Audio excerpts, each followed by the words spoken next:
Bismillahirrahmanirrahim. Assalamu alaikum. I hope you all are fine. It's Friday, almost it's around about 8:15 a.m. कैसे हैं आप सब? Dear students, today we will discuss about the most important text question regarding annual examination about the 10th class. 10th class के आज हम most important और relevant chapters को discuss करेंगे जो कि आपने बहुत अच्छे से प्रिपेयर कर लेना। There actually it's 1 to 13 question overall chapters, right, and minimum you have to complete mostly the main question, which is we can say that these are the most relevant questions, only the 12 most important question which you have to prepare, जो आपने बहुत अच्छे से तैयार करने हैं। Minimum वो 10 से 12 सवाल होते हैं जो आपने अच्छे से प्रिपेयर करने होते हैं, ठीक है।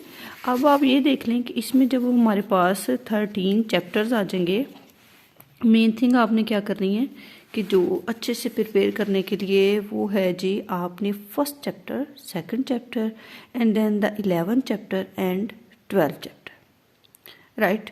First chapter prophet Muhammad as an embodiment of justice, second chapter Chinese New Year. ये चाइनीज़ न्यू ईयर वाला चैप्टर जो है जी, आपने क्वेश्चन वाइज भी ये बहुत इंपॉर्टेंट है, और रिगार्डिंग द टेक्स्ट ट्रांसलेशन जो है ना, ये बहुत इंपॉर्टेंट है।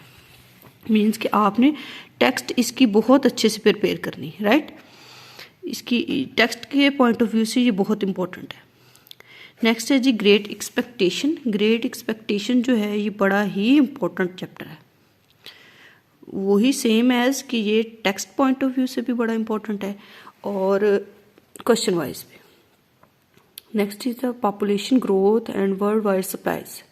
आपने चैप्टर नंबर 1, 2, 11 और 12 इन 4 चैप्टर्स को बहुत अच्छे से, बहुत कीनली तैयार कर लेना है, राइट।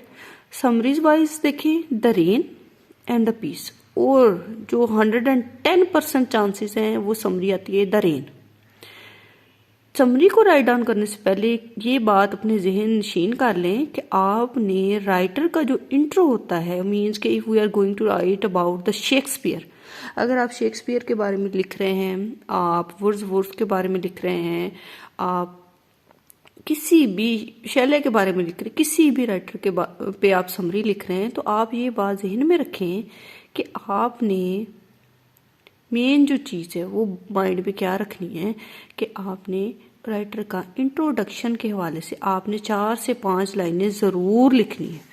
मीन्स कि देखिए, ये ट्राई अगेन समरी जो है ये आपने इसको अच्छे से तैयार करने, समरीज नहीं छोड़नी, ठीक है। 5 मार्क्स का ये क्वेश्चन है, आपने बहुत अच्छे से प्रिपेयर करना है। रेन बहुत इंपॉर्टेंट है, rain and try again 2 important है। एसेस का जिक्र हम कर चुके हैं, और क्वेश्चन वाइज देखिए, हर एक्सरसाइज के ओवरऑल क्वेश्चंस नहीं लर्न करने होते, 2 इंपॉर्टेंट जो क्वेश्चंस होते हैं आपने उनको टच करना होता है। हम चलते हैं इन क्वेश्चंस की तरफ। देखें, ये फर्स्ट जो चैप्टर है हमारे पास, इसके जो 2 इंपॉर्टेंट क्वेश्चंस हैं वो आपने question number 3, question number 4 and the most important is the last question, how does the Holy Quran describe the personality of the Rasul? It's a very very important question. It's also, but it's not too important, means you have to prepare from the first chapter, which is the question number 3, 4 and the last question, the question number 5. आपने इन questions को अच्छे से prepare करना है, right. Examination में overall जो आपके पास marking होती है वो ऑप्शनल है कि आपने ग्रामर को बहुत अच्छे से प्रिपेयर करना है। देखिए, ग्रामर, रिगार्डिंग ग्रामर, ये जो ऑप्शनल क्वेश्चंस है ना, आपके पास ये एक्स्ट्रा मार्किंग होती है। बच्चे क्या करते हैं कि हम ओवरऑल जब मार्किंग हम करते हैं देखते हैं कि बच्चों ने ग्रामर को बहुत इजी लिया होता है कि बहुत इजी है, हम आसानी से इसको कवर कर लेंगे। लेकिन मेन मिस्टेक हम अपने 15 to 20 मार्क्स जो है वो हम यहीं से कट करवाते हैं कि हाँ, आप लोग ग्रामर पर फोकस नहीं करते, राइट। हर चैप्टर की ऑब्जेक्टिव को बहुत अच्छे से प्रिपेयर कर लें। देखिए, इट्स इम्पोर्टेंट। इसमें से आपको सच एंटोनियम्स आपको 2 से 3 मार्क्स के आते हैं, राइट, 2 to 3 मार्क्स जस्ट। ज़्यादा इम्पोर्टेंट क्या है? आपकी ग्रामर।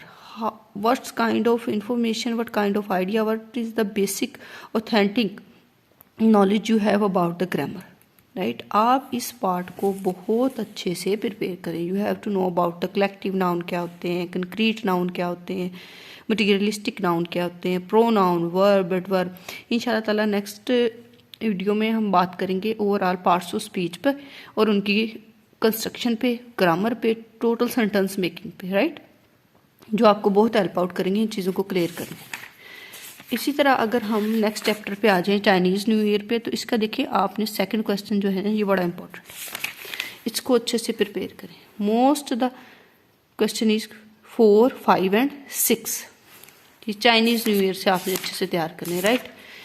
इसी तरह आप देखिए वीक स्टूडेंट भी बहुत अच्छे से बहुत अच्छे मार्क्स गेन कर सकता है अगर वो एक प्लान तरीके से प्रिपरेशन करे. देखिए एडिशनल क्वेश्चन है, इसमें ये वाला जो क्वेश्चन है, what does the Chinese word fu mean, it's a very important question. Time and again we see that this question is having the main repetition targeted.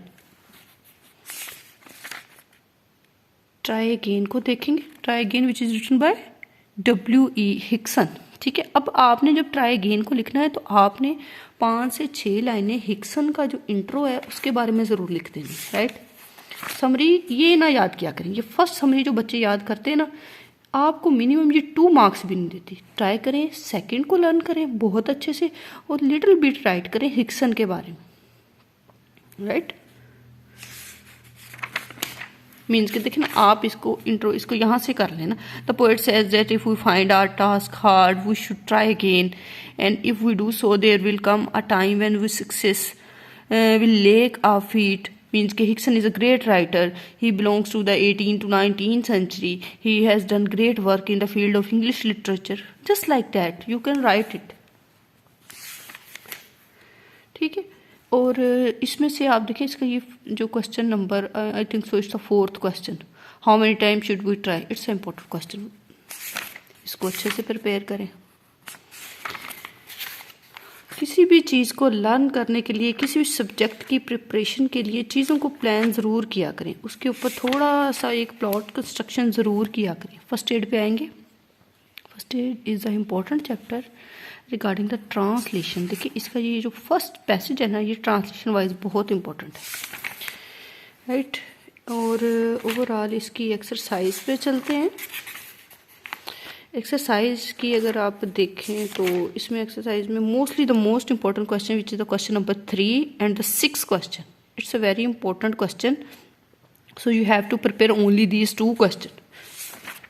मैं आपको ये मोस्ट इंपॉर्टेंट क्वेश्चन बता रही हूँ. आप पूरी एक्सरसाइज लर्न कर रहे हैं, it's very good, too good. लेकिन जो हम कहते हैं ना, हमारे बच्चे जो नहीं इतनी एफ्ट कर रहे हैं, जिन्होंने एग्जाम भी पास करना है, वो चाह रहे हैं हमारे इंग्लिश का सब्जेक्ट भी बहुत अच्छे से क्लियर हो, तो आप इन बेसिक चीज़ों को टच कर लें, इट्स एनफ. ग्रामर को ज़रूर अंडरस्टैंड करें, इसको अच्छे से लेके चलें. और main thing I will discuss with you with the chapter number 5 the rain. Rain की समरी देखें, rain which is written by W.H. Davies. अब आपने लिटिल बिट राइट डाउन करना है डेवस के बारे में. डेवस क्या था, डेवस ने कब राइट करना स्टार्ट किया, इंग्लिश लिटरेचर में इसका क्या वर्क है. इसने हमेशा ही always write about the nature. He love the nature. He knows that the beautification that Allah bless us with the most beautiful thing from nature. Beauty always come from nature.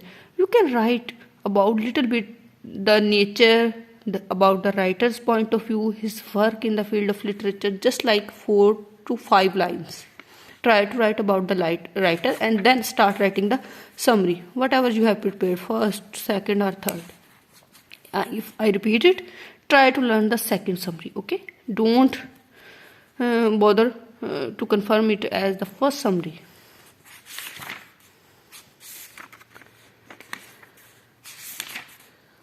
इसी तरह हर chapter की grammar, it's to important. किसी भी चीज़ को neglect ना किया करें. Infinitive देखिए, इन्फिनेटिव क्या है. अब इन्फिनेटिव टू को हम बोलते हैं ये टू इन्फिनेटिव है, ठीक है. रिलेटिव क्या है, रिलेटिव मीन्स कनेक्टेड वर्ड्स होते हैं. डैट है, हु है, ये वर्ड ऐसे वर्ड जो एक दूसरे को कनेक्ट कर रहे हैं, साउंड्स क्रिएट कर रहे हैं. इसी तरह हम डिस्कस करेंगे इंशाल्लाह ताला ग्रामर को भी. लास्ट लेक्चर में बात हो रही थी, लास्ट वीडियो में मैंने आपसे डिस्कस किया था कि आपने ऐसे राइटिंग कैसे करनी है और उसमें कोटेशंस का। देखिए मैं आपसे कुछ चीज़ें शेयर करूँगी। ये देखें कोटेशंस हैं। अब कोटेशन राइटिंग का पैटर्न ये होता है, आपने इस तरह कोटेशन को लिखना है। अब ये तो मैंने सारी कलेक्टेड कोटेशन एक पेज पे राइट डाउन कर ली है। अब देखिए इनको आपने किसी भी लेटर में, किसी भी ऐसे में कोटेशन को मार्क करना है तो आप देखिए पहले लिखेंगे सेइंग सेंट्रल पेज। आप एक साइड से भी थोड़ा सा पेज लेफ्ट करेंगे, इधर से भी। Book is like a whole word, ये ओवरऑल एसेज में आपको हेल्प आउट करेंगी, ग्रामर में हेल्प आउट करेंगी। देखिए ना, books are the good friends, nothing better than the gift of a book, that shows us the value of life, every human will die. Right, ये सारी quotation जो हैं वो आपको ओवरऑल हेल्प आउट करेंगी। आपको पता होना चाहिए कि कोटेशन राइट करते, कुछ बच्चे पेन से कोटेशंस को लिख देते हैं, ये तरीका सही नहीं होता। आपने पेन से कोटेशंस को नहीं लिखना होता, you have to use the marker. अब मार्कर का इस्तेमाल कैसे करना है, अपनी राइटिंग को कैसे इफेक्टिव बनाना है, वो आप देख सकते हैं। ठीक है, कोर्स को आप लिख रहे हैं, उसको मार्कर से हाईलाइट करें। ब्लैक मार्कर आपको यूज़ करना अलाउ ही नहीं है। ठीक है, तो टोटली उसको अवॉइड करें।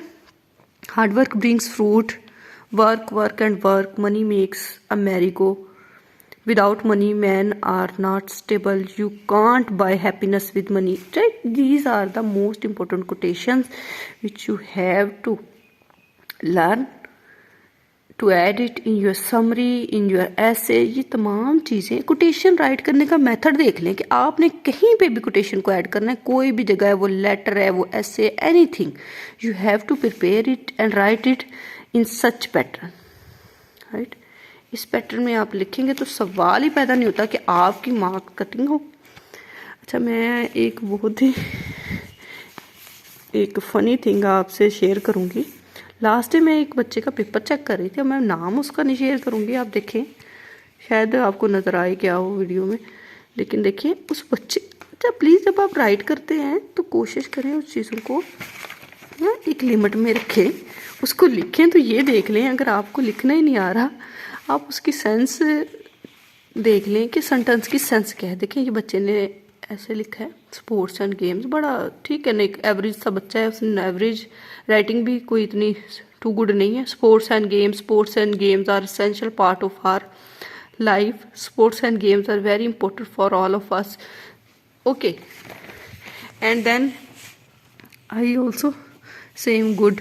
ओके, अब देखिए वो सेंटेंस लिख रहा है, क्या लिख रहा है जी, इसको इसके एंड अप से देखते हैं। In the party all teacher and students, principal were also, principal were, अब वर नहीं आएगा यहाँ पे, ठीक है, ये भी मिस्टेक इसकी हाईलाइट करते हैं।